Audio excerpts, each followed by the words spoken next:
It's a question of the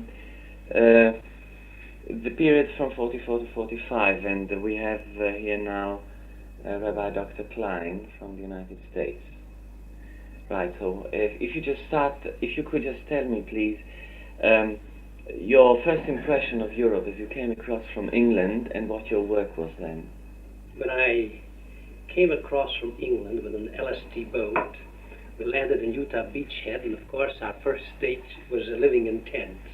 But the first community that I came to was Chartres, the city of Chartres, which was famous for its cathedral.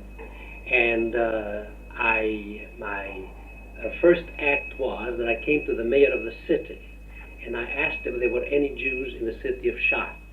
And he said there were 7 or 8 families, but all had been deported. I was not satisfied with that. I went to the Red Cross, and I asked the same question. And they gave me the same answer. They said there were 7 or 8 families, but they have all been deported, and nothing was heard from them. But by mere chance, I found out that this was not completely correct. I was the official interpreter, French interpreter for my military group. I had 1 semester of French in college, and on that basis, I was elected, and this was more than 20 years ago. But it seems when you have to do it, you do it. And I was called into the military police that there was a gentleman there who was speaking very agitatedly, and they couldn't get a word of what he said. And when I was called in, and I tried to listen to him, and I didn't know a word either. But I tried very hard to catch on to one word, and with that I'll somehow make a beginning. And I got one word, the word Allemand. Well, I said, "Sprechen Sie Deutsch?" So he said, "Jawohl." Well, if you speak German, that I know much better than I know French, and I started speaking German to him, and I asked him what he wanted. So he said that he was trying to go back to Paris. Now, first I tried to get his background. He said he was hiding in this neighborhood, and actually he was not a Frenchman, he was from Poland. But that didn't give me a clue, because there were more than 2 million Poles in that area in the mining section. Then he said to me, actually, I'm a Polish citizen, but I was born in der Litau. So I said to him, "Seit a Litwak, was muchet ihr machen?" So naturally, it's one of the scenes that is unforgettable. We fell on each other's neck and started crying, and then we spoke in Yiddish. And the military police sergeant said to me, "Chaplain, if you ever tell me that you don't speak French..." Well, I said, "From now on, I'm speaking French very well." And we forgot the reason that he came for. I asked him, "Tell me, what are you doing here?" He said, "I was hiding here, all during the German occupation." So I asked him, "Are there any other Jews here?" He said, "There are 12 Jewish families in this neighborhood. None of them know about each other. Somehow we know there are 12 families. They're all under under assumed names. And but I can't tell you where one is, nor can they tell where I am." And so that's all I wanted to know. I took my helmet, and I went to the paint shop, and I had my chaplain's insignia painted with colors that looked like neon lights. I always got the Yiddish paper from America to follow me. I went to the square of the city. I opened the Yiddish paper. Within a half an hour, I had all the 12 Jewish families around me. And one of the scenes was this, that a woman who wore a cross as a help to this guy ripped off the cross publicly, and she said, "Now I don't need this anymore. I can publicly announce that I'm Jewish." This cross is in the museum in New York. But this was the first meeting with Jews. I had the first high holidays in that section. It was on the Red Ball Highway, as we call it, the General Patton Road. The soldiers and the civilians came together, and it was one of these very touching scenes. But these civilians that were there, naturally, immediately I took care of them, of their physical needs, as it were, set them up back to their businesses. My second stop was in... Excuse me for interrupting you. Do you know by any chance, how did they manage to hide in these places? Yes, I'll tell you how. First of all, they all had assumed names. Secondly, they stayed with families, and the families adopted them, as it were. I had a case of one man whose daughter, by the way, joined the French underground and was killed. I have a picture of her. This man played deaf and dumb for 3 years because he spoke French with a Polish accent. He came from Poland. And for 3 years he didn't speak. So he shouldn't be caught. But he had false papers. They helped him out. Every family, now when I came into this woman who ripped off the cross, I met her children. One son is in Israel now, by the way. Zuckerman. The children, when I came there, I asked them what their name was, and they gave me the name. So the mother said, Le nom vraiment. Now you can give the real name. Don't have to be afraid anymore. They all had assumed names. And I know one case, which was in Chartres, for instance, a young man, I have his pictures too, he dressed as a girl. He looked very girlish anyway. So for 3 years he was a maid to one of the families. I have the pictures of him in masculine and in feminine garb. And for years he was able to hide as a girl, as the French maid of this family. And I asked him, well, did the soldiers, how did you manage to with the soldiers? He said, the German soldiers left me alone, but when the American soldiers came, that's when I had trouble. Because he wanted to stay in feminine garb until his parents came home to show them what he did. But he couldn't do it that long. And by the way, the parents didn't come back, unfortunately. So they were being hidden by Frenchmen. As a matter of fact, we had with us a camera company, the commanding officer of which was the famous American actor Van Heflin. There is a movie that was made of my discovering these people and also coming to these families and giving official thanks for helping to hide the Jews. Now, my favorite story of how Jews survive deals with a family from Holland, later on.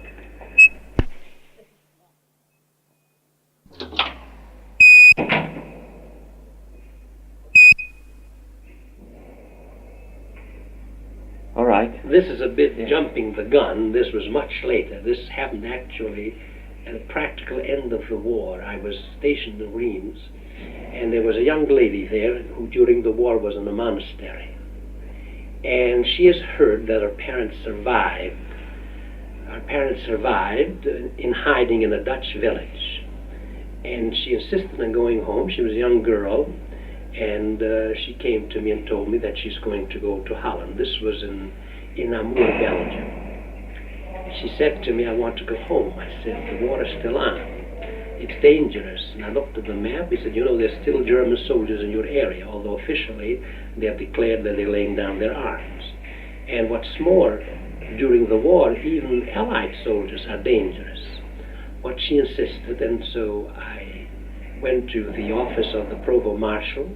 I got permission to take my jeep and my driver and an interpreter to go to Holland. I took the girl home. It was between 300 and 400 miles from there. We came to a little town called Fassen. This is a northern part of Holland. And we brought the girl home to the family that was hiding in the home of the principal of the school, a Mynheer van Beek. This is a family, a wonderful family, husband and wife, who said that their home, the second story, was occupied by the Gestapo. And they said, what better place is there to hide Jews than where the Gestapo has its office? Nobody would dream of looking for Jews there. And a Madame Koster and her husband and her son were hiding in that place. The son, Theo Koster, is today in Tel Aviv. The daughter that I brought home is married today, called Brandeis, and they live in Amsterdam. But I was in that little town, and it was still the war condition. The people still half starved. And it was an amazing thing. They hadn't seen American soldiers. I had to explain to them that we were part of the Allies. They didn't recognize our uniforms. From there, I went to Amsterdam. It was very interesting. We came to the city. There was no water, no light. The streets were ripped up because they were paved with wooden blocks, and they used it for fuel.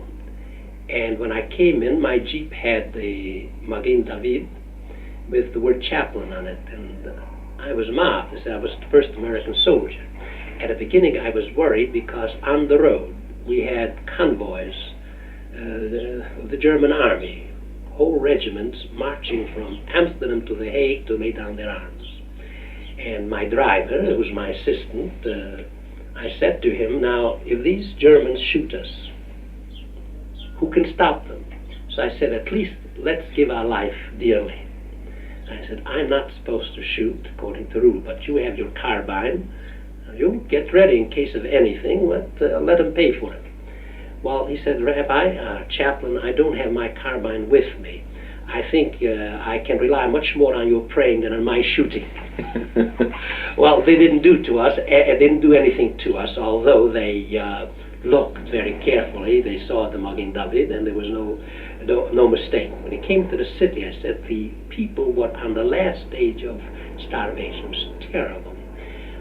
Somebody told me before I came that the rabbi of Utrecht, Rabbiner Justus Thal, who later became, right after the war, became the chief rabbi of Holland, was in hiding.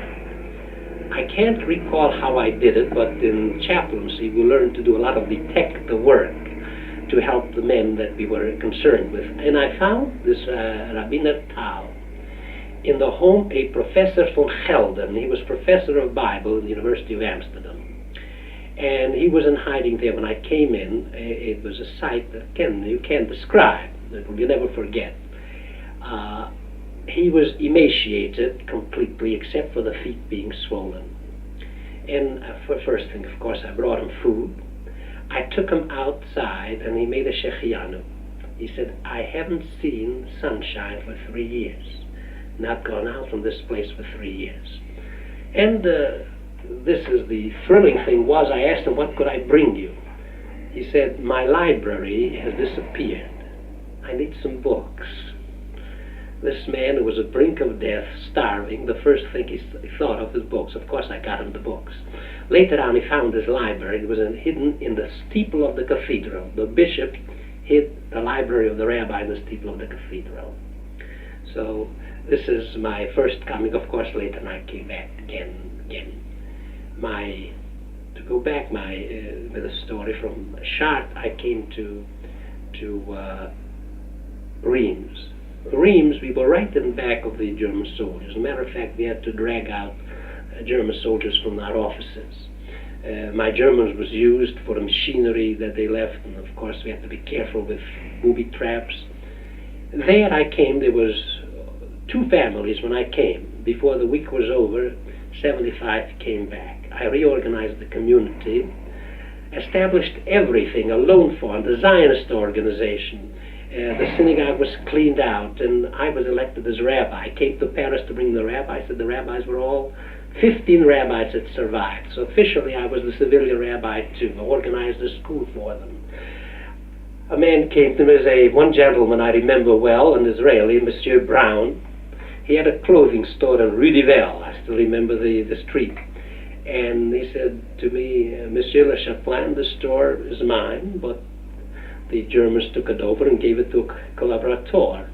I said, you come with me. We walked in, and I asked the Frenchman, you recognize this gentleman? He said, sure. Do you know it's his store? Yeah. So, of course, he stuttered and hesitated. And he said, yes. I said, all right, back up and move. That's all I had to say. I did the same thing with several people, with a doctor. And the first week or so, this was possible. Afterwards, after we with court cases, that was difficult. But at the beginning, they thanked God that they got away without any trouble.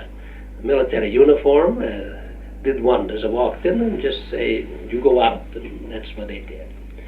And this Jewish community, whenever I go there, there is, and I have been back a number of times with my wife, there's a holiday for the Jewish community. The whole community comes out.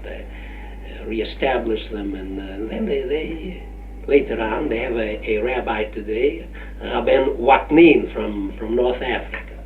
We still keep in contact with him. And I did the same thing with Valenciennes, a few other communities where we reestablished them. In Saint-Quentin, I remember that between Saint-Quentin and Laon, that's between Saint-Quentin and Reims. From there I went to Namur. The Namur story is very interesting for two reasons. There was a priest there, Vicaire André, who saved the Jews who lived there. There were no Jews there before. And he actually kept an orphanage for Jewish children. Many of them are in Israel today. And I came there, and the first thing we did, of course, we tried the best we could to help them. And at that time, refugees started coming back from Germany. And what time would that this would be in 1945 already. 1945. After the Battle of the Bulge. Yes. After that. At the Battle of the Bulge, I was in Reims.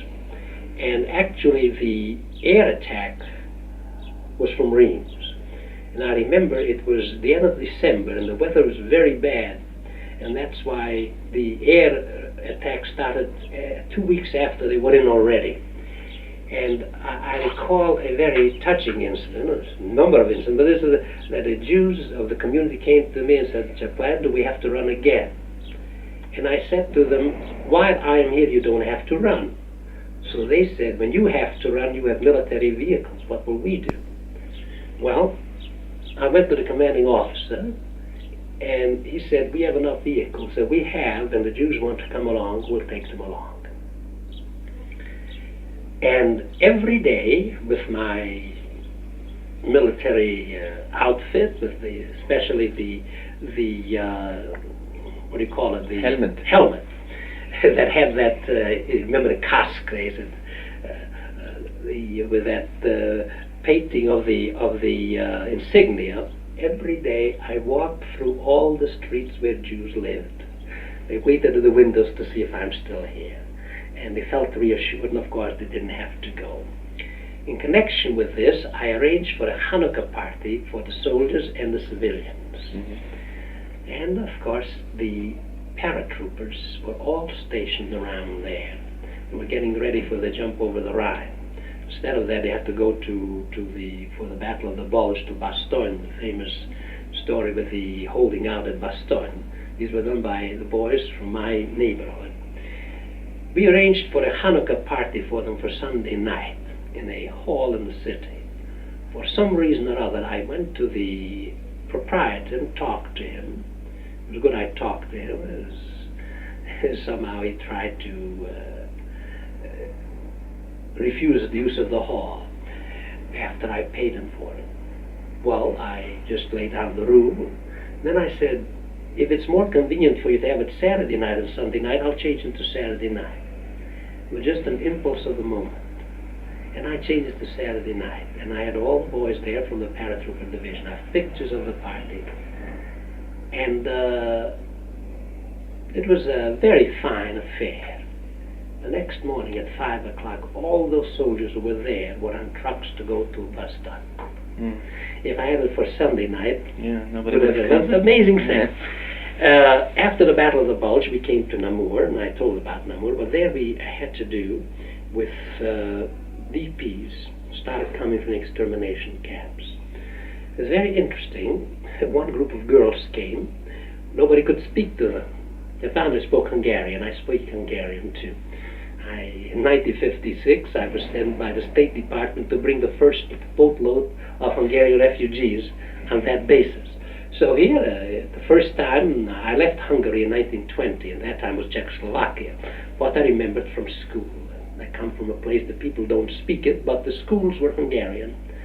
So this came in handy for the first time in 25 years. I established a home for these girls and took care of them until I left. Until then, the JDC took over.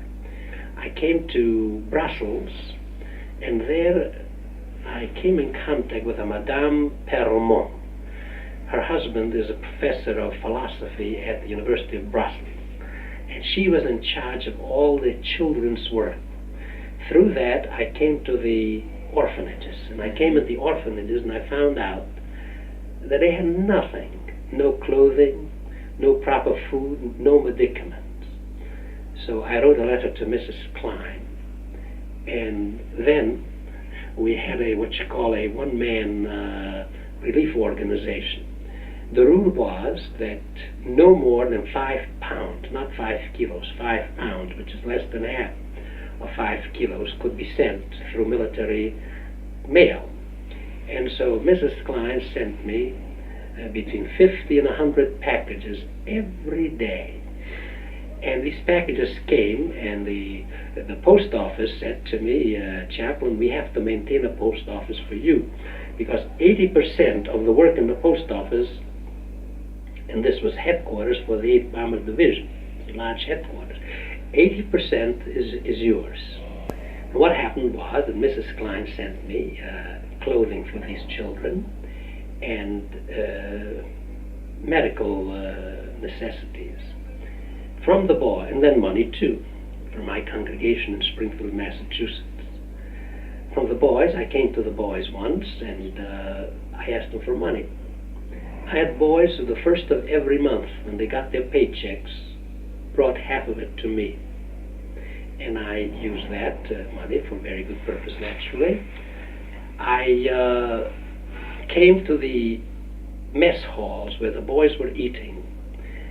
One day, they were getting oranges. Now that was rare, but had to be brought from America. I didn't get it often, but towards the end of the war, it started coming more regularly. I picked up every orange, and I said to the boys, you can do without it. At first they resented it, but after a few times they brought them to me. I brought the oranges and cereal and the other foods into these orphanages, and the packages too, and actually helped maintain some of the complete orphanages. The JDC couldn't bring these things. They were short money too. So this supplemented tremendously the needs, especially these orphanages. We established scholarships from the soldiers of the camps, scholarships for some of the children in the orphanages. One is today an opera singer in Belgium, who went through school through us. The JDC every now and then sends me a note that they want to change the beneficiary, because one of the children, this is already 20 years, almost 20 years now, so these children have all grown up, but immediately after the war, every time I got a letter, one of the children was the beneficiary, discovered a relation in America or other places that will take care of them. But I met a number of these children. I was in Israel in 1950. I met a number of them in the kibbutzim from these orphanages. And they recognized me. I didn't recognize them. They were a child of 14 is now 19 or 20, is a grown-up person, but they recognized me. And there was a kibbutz nearby, near Namur, from Bachad, Brit Chalutzim Datim. So I remember very vividly, and I came to that kibbutz. These were 10 boys and 5 girls.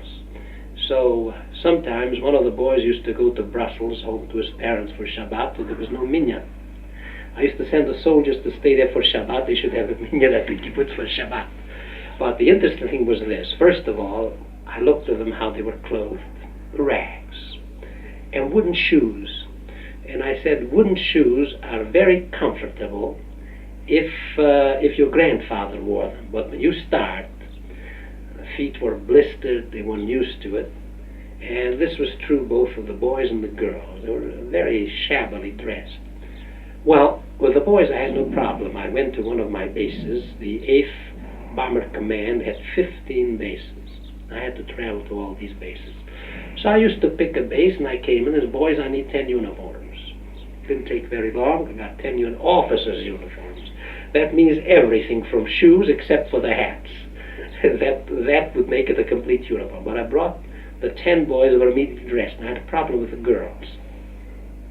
Came back to my headquarters, and there was a USO troupe. USO, that was the entertainers, theatrical people. And the group was, the leader of the group was a Jewish boy named of Carden, whom I met in 1950 again in Germany. He was studying medicine. This time, since then he had a doctorate in music, a doctorate in education. Now he wants the doctorate in medicine too. But he was the leader of the group, and he said to me, he came to me, he asked if I could help him adopt a child. Well, I said, that's quite impossible, but I have some other work for you. I said, I want you to take your girls and strip them all. He got scared when I used the word stripping. The connotation isn't good. But I said, don't get scared. I want their clothing. I need the clothing for girls in that kibbutz, Hachshara farm. And they did it. So I brought to the girls too everything from everything the girl needs. I met these boys and girls in Hachshara, a number of them here. One of them, unfortunately, was killed in 1948, Knoller, I still remember his name, and met his mother in the kibbutz Yavne in 1950. But I helped these with everything they needed, with food, with clothing. And I say, with the orphanages in Brussels, I helped them with necessities which they couldn't get as yet. And of course, the DPs that came, they came, say, of Hefker. There was, at that time, nobody was equipped to take care of them. So in Namur, I had one house taken over for the girls, and one house taken over the boys. And so I stayed I stayed there till, let's say, about July or August 1945. And then, of course, August. And then the JDC took over. And these people, for a long time, I used to receive letters from them individually. Now, this is the sum of my work right after the war. Mrs. Klein reminds me about Vicar André. Vicar André is still in Namur. He is a Catholic priest who saved the Jewish community. Actually, he was responsible for the Jewish community there, or refugees from Brussels that survived. In his home, he had about 40 children. He took care of them, and I came to him and I said, Monsieur le Vicaire, we want to express the thanks of the Jewish community of America and everywhere, but now I think we are equipped to take these children under Jewish auspices. I couldn't get them out. He fought every possible way. Of these children, 3 had been converted to Catholicism. 3 were on the way, and 3 were contemplating. Well, those who weren't converted yet, we took over immediately. The 3 that were already converted, I couldn't do anything with, but I found out later. I found them later on. They were good members of the Jewish community of Brussels and of Antwerp. But while I was there, he gave me a lot of difficulty in that respect, that he said he can't give these children until their parents come.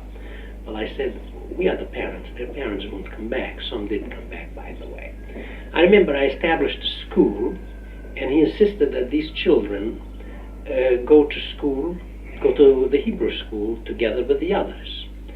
And this comes back now for a special reason. The case of Brother Daniel in Israel. And when the case came out, I lectured in my hometown in Buffalo. I said, I have some personal angle to this case of Brother Daniel. This Vicar André issued a little journal, a bulletin for the orphanage there. They call it Home des Anges. I have it in my files in which he has an article. He said to me that he wants these children to go to the Hebrew school. He wants them to celebrate all the Jewish holidays that have a national significance. They all wore the insignia, star, the Jewish flag. He said, I want them to go to Israel, to kibbutzim. They'll be Jews of the Catholic faith. So this Brother Daniel is not new. I pleaded with him. He said, I know it's a dangerous thing. I said, Monsieur le Vicaire, don't you think that at this stage of the game we have enough tsaras without adding this new confusion. So he smiled. He smiled, but he wrote at that time, he said, if a Frenchman can be a Catholic or a Protestant or a Jew, why can't a person be a Jew by nationality and Catholic by religion? And he wrote about it in his bulletin, and he trained the children. So I remember I said to Monsieur le Vicaire, I want to warn you. When I start Hebrew with these children, I start with Shema Yisrael. Hashem Elokeinu, Hashem Echad. One and not three. I said, at the very first day, I'm going to teach them a lesson against the fundamental thing of your belief, against the Trinity. Well, he didn't send them.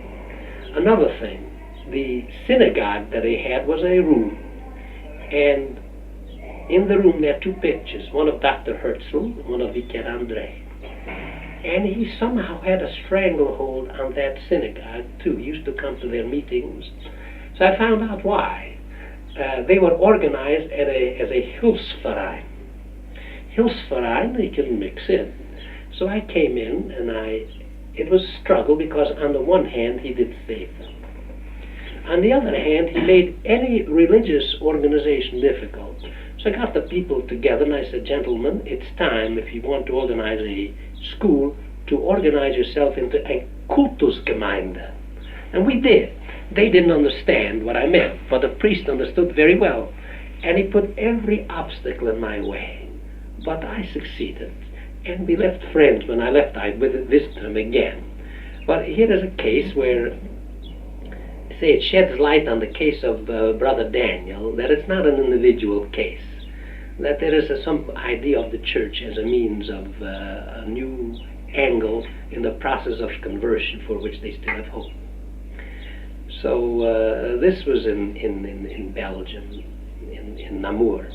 In Brussels, of course, I used to come every day there. I had to do with the orphanages. With everyone, there was one orphanage in a little village. It was organized by the Germans as a model to show. And the interesting part was that the children all survived because the Germans did it, but when the end came, they wanted to do what they did in Germany. Well, the neighbors took these children. The children were all taken and put into hiding. When the Germans left, it was a short time. They somehow got wind of what's going to happen, and they were all saved. In this process, there was a young lady, a Belgian young lady, who later came to America. She lives in America today. Last December, there was a program on television in the United States by one of the famous reporters, Brinkley. He has a program of his own, and on this program, they had a special program on Christmas Day. It was a program featuring Gentiles who helped Jews survive during the Hitler regime. And unfortunately, I didn't see the program, but when I read about it, I found that one of the people was this young lady that I want to speak about. Her name was Jeanne Daman. She was a Belgian, French, and she was a teacher by profession. She worked with Madame Perelman during the occupation. She used to hide the children or teach them, and when the police came, she said, these are all non-Jewish children. And she did it at the risk of her life. And she worked miracles, and she was known by the community, and she came later to America and worked for the United Jewish Appeal in America. She said to me she wanted to marry, she was a Jewish boy wanted to marry her. She refused. So I said, I suppose because he's Jewish. Oh, no. He's not Zionist enough. I want to tell you a very interesting episode. On VE Day, I was in Brussels, and of course the streets were solid, a human wall. And I was on the Jeep with my driver and this Jeanne Daman. And of course every streetcar, every car was piled with people. They climbed over everything. We managed for a while to keep everybody off the Jeep. Well, it was slow moving with a solid mass of people. All of a sudden there were 35 youngsters on my Jeep. It looked like a pyramid. Well, I thought they were attracted by the Magen David on the Jeep. it was a Shomer Tzayir group, and they recognized Jean Dama. Jeannie, the old Jean, this one on VE Day. She worked with all groups, and I say now she came to America. I helped her come to America, and she worked for the United People. Now she's married to a doctor and lives on the West Coast, I think, in San Francisco. But the type there that we found that at the risk of their lives, it was not, save Jews, it was not completely black. Too many, but those few that were, we should remember. Well, that was very interesting. Now, did you have any contact at all with American chaplains that were working at that time in Germany? Oh yes. I knew of many chaplains who stayed on and who worked with the Bricha, Lippmann, Klausner, Lavazer. These are, I know them very well, certainly did. See, we had a contact with chaplains who were in Germany later on, because when I left, Mrs. Klein continued to send these packages. So I left the names of other chaplains who first were in Belgium and in Holland, and then went into Germany. So she continued to send packages for a long time. But the work with the Bricha, my closest contact was first of all with the chaplain Lavazer, who was first stationed with me. Secondly, I was a boy from my home community who was my assistant. The chaplain's assistant is a gentleman who was a secretary, his driver. He was a boy from my community who was later transferred, and he became the assistant of Chaplain Lippmann, who did a great deal. Oh, what's his name, by the way? Eugene Lippmann. Yes, no, I mean the assistant. Simon Pava. He lives in Hartford, Connecticut. He is now a social worker. But he worked with Chaplain Lippmann. The chaplain called him, his name was Shimon, and he was called him Shimon HaTzadik. And Chaplain Lavazer, who is still in the army and coming out of the army, is going to settle in Israel. His family is here. He did marvels too. And then there is one gentleman, an individual whom I want to mention, who is a very interesting case. His name is Zisha Tchaikovsky. Zisha Tchaikovsky works with the Ivo. Yes, I know him very well. Oh, you do? Well, let me tell you about him. But I'd like very much to know about him, because he never talks about it. Well, he does. Now, let me tell you about Zisha Tchaikovsky first of all. When I was in Reims, the paratrooper divisions, 4 of them that existed at that time, the 13th, the 17th, the 82nd, and 101st, were all around Reims. I was amazed at the number of Jewish boys and type of Jewish boys that were in these paratrooper divisions. First of all, you had to volunteer. Secondly, many of the boys I found out kept false addresses because the parents at home shouldn't know. Then I found out what type of boys volunteered. I had met a number of boys who came from Germany. So they said they want to get back to Germany before the others. And then I had a number of yeshiva bachur. That was amazing. This Tchaikovsky was also in the 82nd Paratrooper Division. What did he do in the Paratrooper Division? He was in charge of the archives of the IVO, Jüdische Wissenschaftliche Institut. And he kept ahead of the Germans, of the Nazis, a step ahead in France, and he found out he couldn't move fast enough. He buried them in France, went to Portugal, through Lisbon. He came with some of the last boats that came to America. In America, he volunteered into the army, volunteered to the paratrooper division, so that he should be able to retrieve the archives. Because I asked myself, a man of letters, a man of the Wissenschaft, in the field of in that field, what do you do as a paratrooper? So he said he wanted to retrieve the archives that he left behind. And he did. He did. Not only did he retrieve the archives, but he was with military government later on in Berlin. And some of the things that he did are most amazing. But one of the things he did, he got the library of Streicher. The collection of Streicher is today in the Ivo Library because of Tchaikovsky. I still see it when I come to New York. I see him very often. Well, give him my best regards. What is the name? Dr. Bauer, certainly. Yes, oh, he knows me very well. Certainly. Yeah. Tchaikovsky we still keep contact with. My assistant, I had an assistant who was a dress manufacturer in New York. His name was Urban Lager. And of course, you know, very often, as you very well know in everything, the type of assistant that you have means a great deal. So he was, in that period, he was with me in France, in Holland, in Belgium, and in Germany. And he helped me in many ways. I remember when I was preparing for a Seder for the soldiers. This is one of the very interesting detective works that I mentioned before, of getting in a small town in France a hall for 1,500 to 2,000 soldiers. This is number one. Then secondly, to get the material. And the material, I wanted it, even the army, I wanted it to be kosher la Pesach. Well, the question of getting meat and the other things, when the soldiers found out that I wanted to do that, I had to get a shochet from Paris, a lot of little things. So the soldier says, Chaplain, we get meat every day. There's no big deal in having meat. Give us something to remind us of home. I said, for instance, gefilte fish and borscht. I said, okay, fine. Well, I went to get a place, first of all, for the soldiers. So the only place that they had was a big hall that was used as a store, one of these big department store, Prisunek. I still remember the Prisunek. It looks like a beehive with tiers and halls, a big hall and galleries. So I requisitioned that for the Seder, but it was empty. We needed to put in furniture, we needed to put in a water system, we needed stoves. So I got at my disposal German PWs, prisoners of war.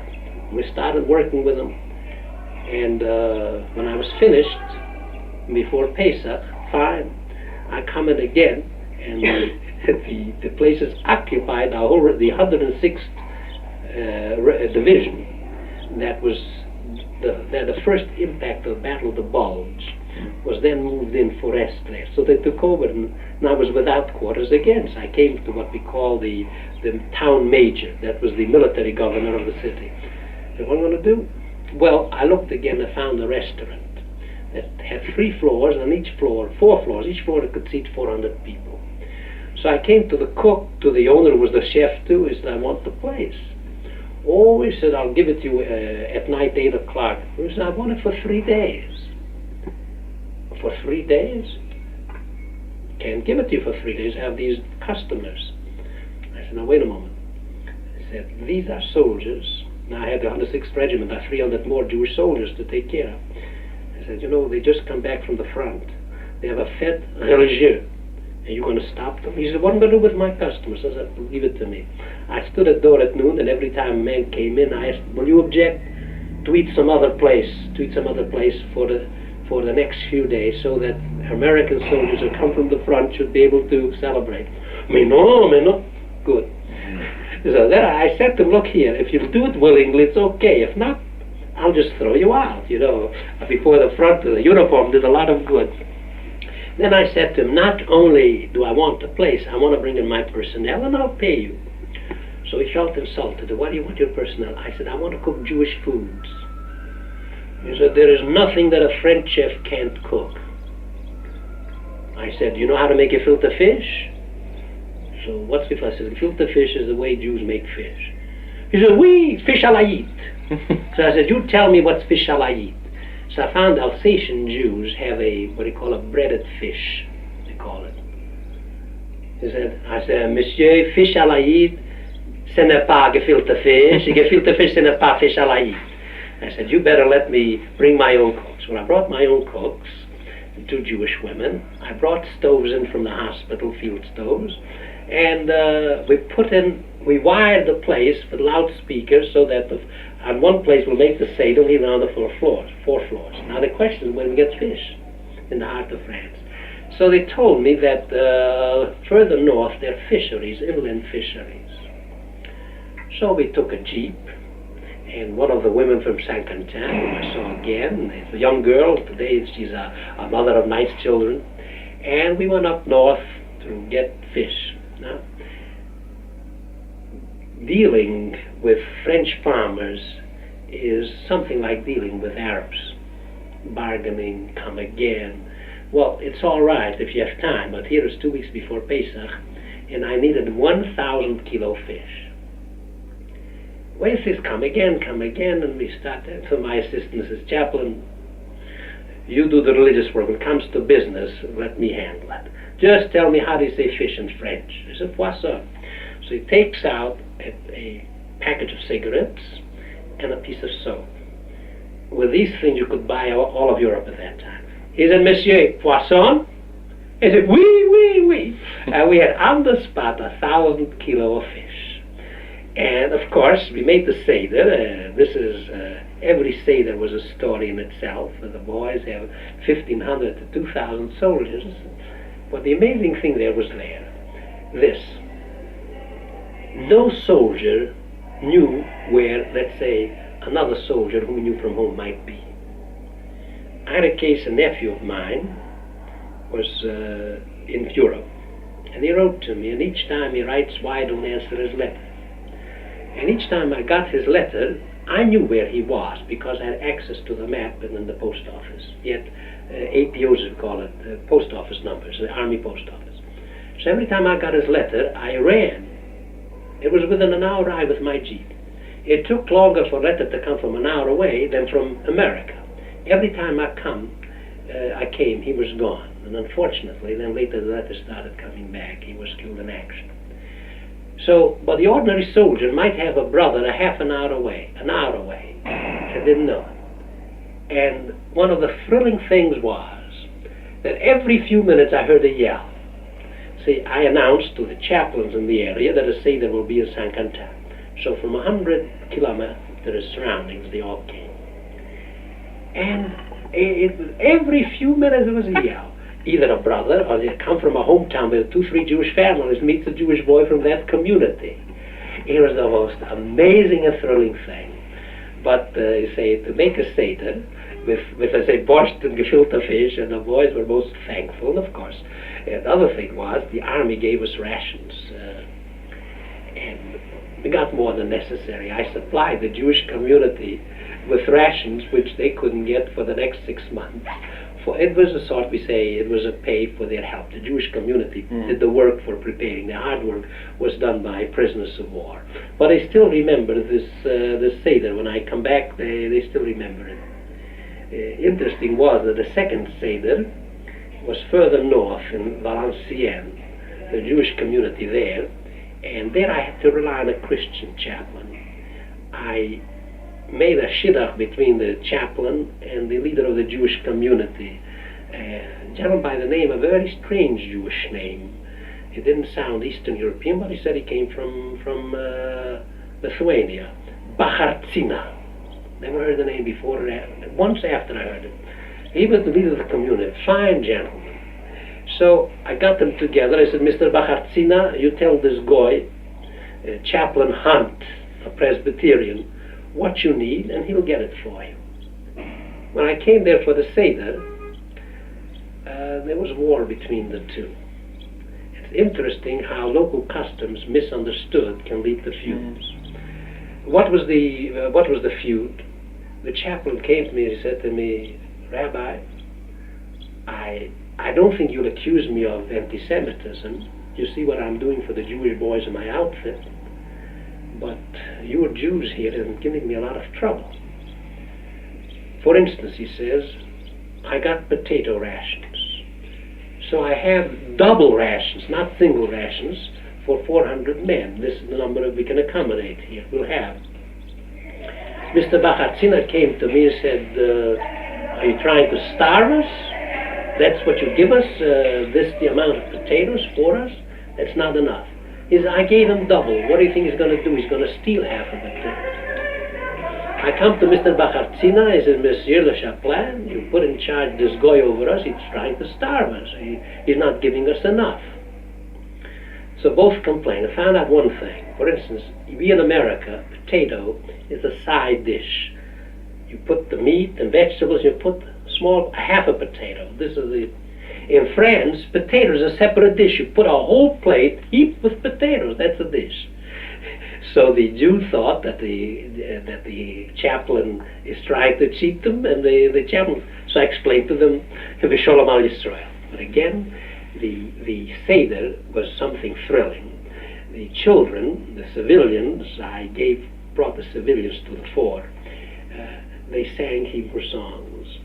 And Mr. Bachatzila said to me, "Chaplain, 3 months ago these children didn't know they were Jews."